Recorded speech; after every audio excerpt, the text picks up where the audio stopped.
जय हिंद, जय भारत।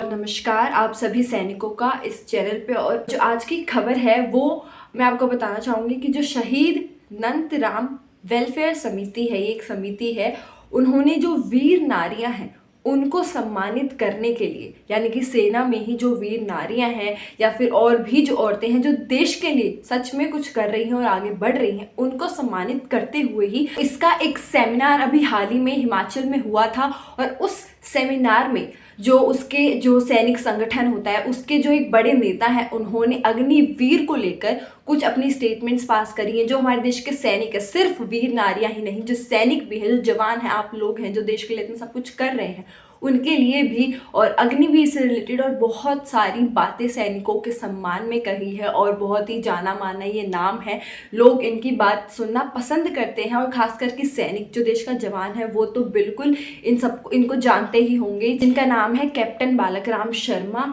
मेरे हिसाब से आप सभी जानते होंगे इस नाम को, क्योंकि बहुत ही जाना माना नाम है। हिमाचल में ही जो सैनिक संगठन है उसके नेता ये हैं और सैनिकों के बारे में बहुत कुछ बोलते हैं, उनका हमेशा हौसला बढ़ाते रहते हैं अपनी कुछ ना कुछ बोलकर। और अभी हाल ही में इन्होंने जो सेमिनार हुआ था सैनिकों को लेकर जो अच्छी कुछ बातें कही हैं वो मैं आपको उनकी ज़रूर सुनाना चाहूँगी। इसीलिए अभी आप वीडियो को शेयर ज़रूर कर दीजिएगा और चैनल सब्सक्राइब भी कर दीजिएगा।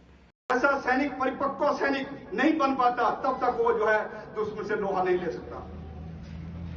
फिर उसके साथ में उसका भविष्य का भी कोई उसको पेंशन नहीं, कोई आगे कोई उसका कोई लाभ नहीं मिल रहे हैं। तो फिर वो जो है उस दिशा के बीच में जो है इतना मजबूती के साथ काम नहीं करेगा। कहते हैं पैसा मिल रहा है, 20-25 लाख दे देंगे, परंतु आज के दौर में महंगाई के जमाने के बीच में पैसा कुछ नहीं है।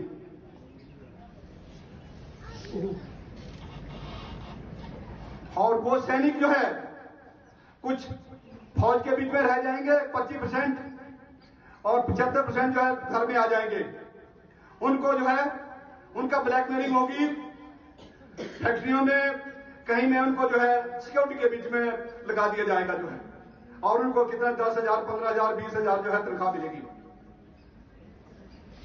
परंतु जो सेना के बीच में रखे जाएंगे उनके बीच में भ्रष्टाचार होगा, उसके बीच में सिफारशी होंगे कि यानी मेरे बेटे को भी रखना, मेरे भाई को भी रखना। तो ये चीजें जो है बहुत देश के बीच में कुछ ठीक नहीं चल रही है। हम किसी सरकार को, किसी पार्टी को टारगेट नहीं करते हैं, हमारा राजनीतिक उद्देश्य नहीं है, हम सैनिक हैं। हमारे लिए देश जो है, देश का हर आदमी, देश की मातृभूमि का कण कण, देश की जो धन संपत्ति है वो हमारे लिए जो है देश की संपत्ति हमारी संपत्ति है। हम उसको ठेस नहीं पहुंचाते थे। आपने देखा होगा 10 महीने से पूरे सैनिक जो है जंतर मंतर या रामलीला मैदान या रेवाड़ी के बीच में या रेल रोको आंदोलन के बीच में गए, परंतु उन्होंने किसी प्रकार का नुकसान नहीं किया, क्योंकि देश के बीच में प्रॉपर्टी को जलाना, गाड़ियां जलाना या कुछ और करना या किसी की जान माल की नुकसान करना जो है देश का नुकसान, हमारे सैनिकों का नुकसान है।